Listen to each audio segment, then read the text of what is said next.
Hi there, guys. This is going to be a catalog video. This is a 1956 Sloan catalog.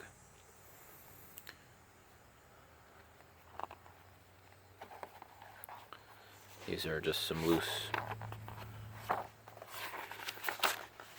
other pages.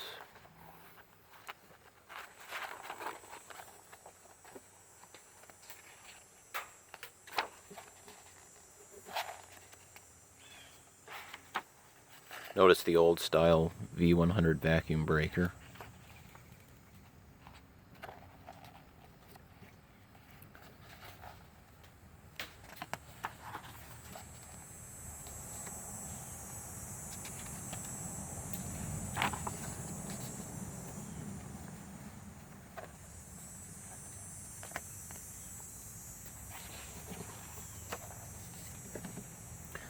There are some fascinating things in this catalog that I'm going to point out.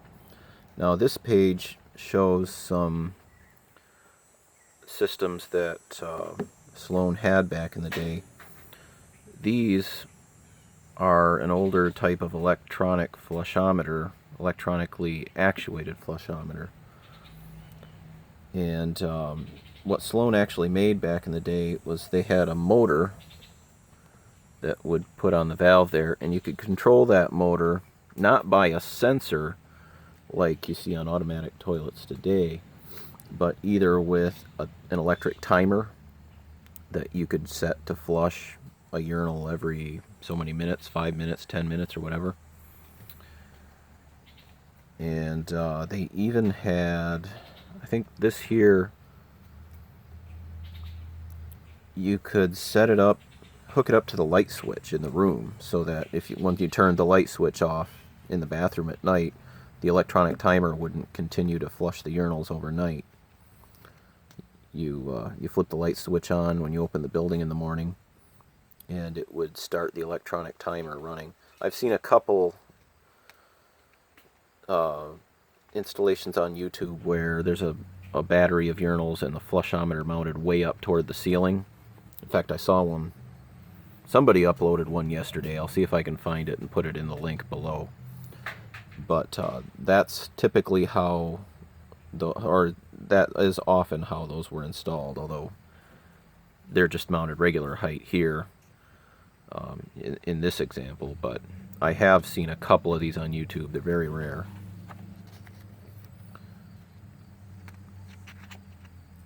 That's the old V100 vacuum breaker cross section.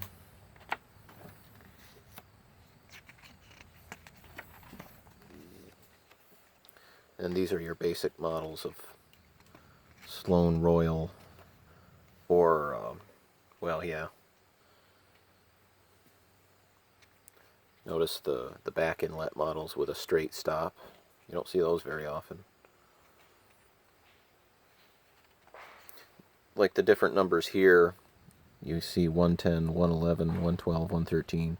The only difference between those would be the 113 has a longer flush pipe than the 12, and so on. The 110 is the shortest flush pipe, although you don't see that in the video or in the catalog. And they go even further. These are for different kinds of rear spud toilets because they have a flush elbow, and you can see in the diagrams too. Now here you see a service sink flushometer. That's what that was intended for. Then you've got your concealed flushometers. Some of them are offset so that the flush handle is off center from the toilet, and then others are on center with the toilet, on the center line of the toilet. Some of them come with a little chrome pipe right there if it's a back spud fixture, and some of them come with a chrome flush L if it's a concealed valve for a top spud toilet. And then let's see, this would be like for a rear spud. They show this one for rear spud siphon jet, and this one for a rear spud blowout, but I don't know what the difference would be. Well, the measurement is a little different, but I don't know why.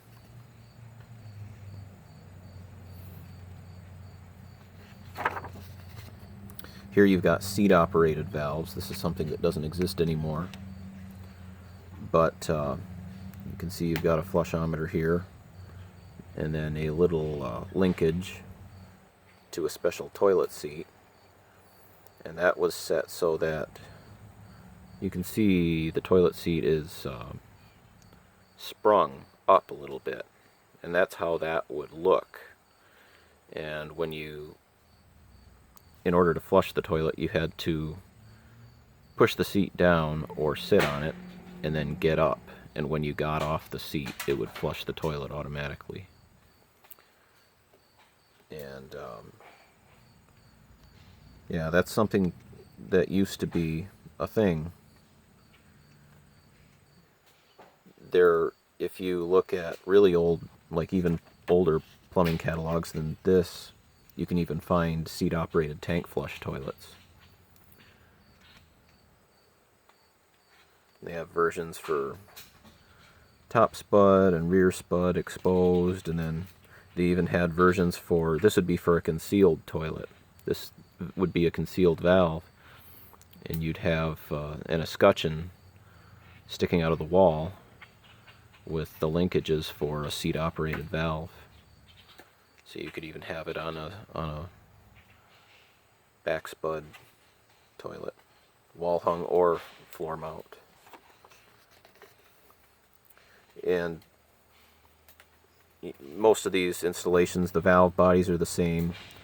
They just come with different lengths and types of flush pipe for different fixtures. Now we're in urinal flushometers. You get into like the 180 numbers, those are urinal flushometers. Here's one with that electronic flush motor again. That would be controlled by a timer, most likely.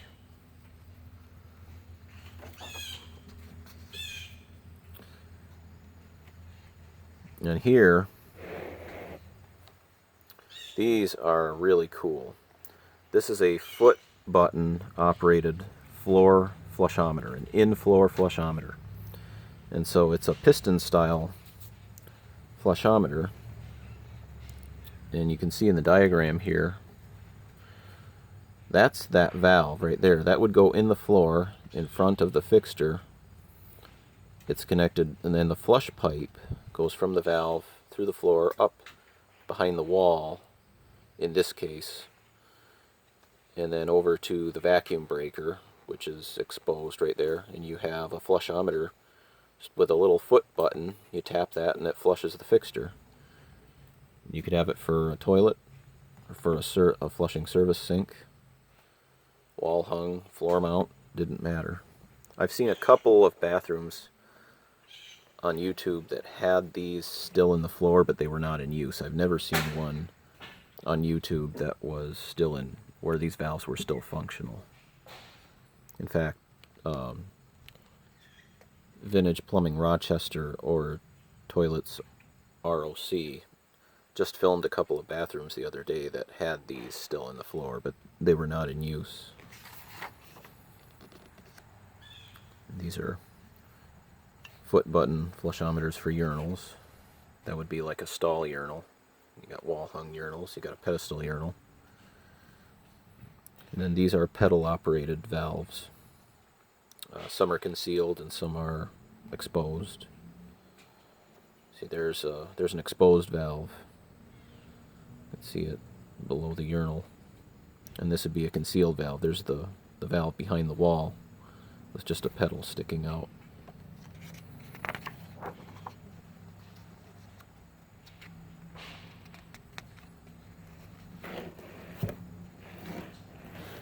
The only pedal valves I've ever seen had this style of pedal. It's kind of like a pedal and a handle combination, and they don't make that anymore. Then here, they made flushometers for showers, believe it or not.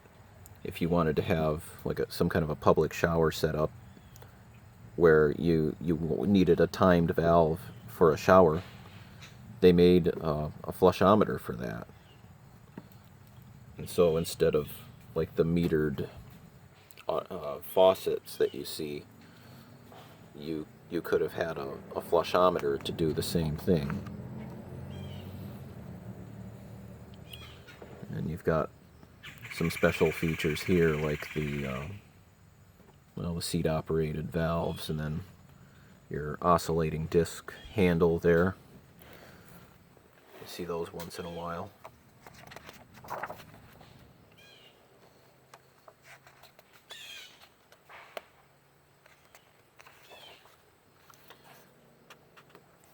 I don't recognize any of those toilets in the drawings. I'm not sure if they're any specific make or not.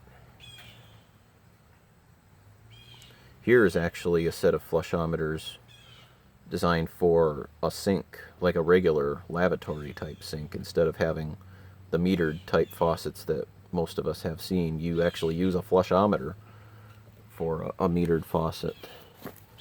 I've never seen an installation like that, but apparently they made them.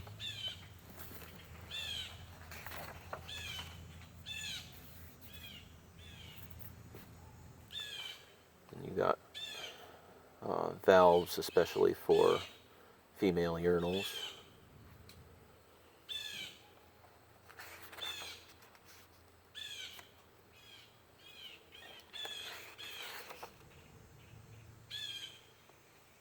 Got some special marine application flushometers. This is an exposed flushometer with a foot pedal linkage. So you'd step on a foot pedal right there, and it would flush the toilet. That's kind of cool.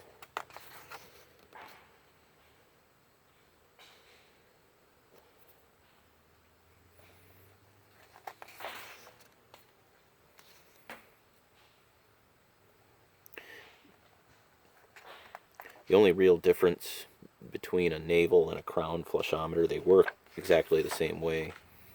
The navel had some of the internal parts were made of a metal called Monel metal, and it was designed to not corrode. The navel was designed to be able to flush salt water on ocean-going boats.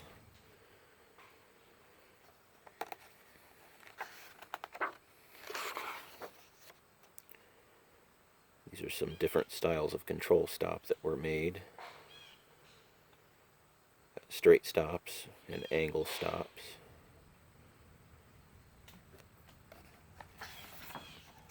And these are some accessories. Like seat bumpers. There were seat bumpers that would screw onto the stop, or there was a seat bumper that would go on top of the cap, or there was one that would go on the flush pipe, or even one if you had a concealed valve. They made one that screwed into the wall, so you'd have the toilet and then a bumper above it. And then you've got some different handles, like a push button, and a couple different sizes of oscillating disc, and then the foot pedal. And you've got wheel handle stops and screwdriver stops. This is the foot plate that would go on an in-floor foot button valve. And there's a breakdown of those in-floor foot pedal valves.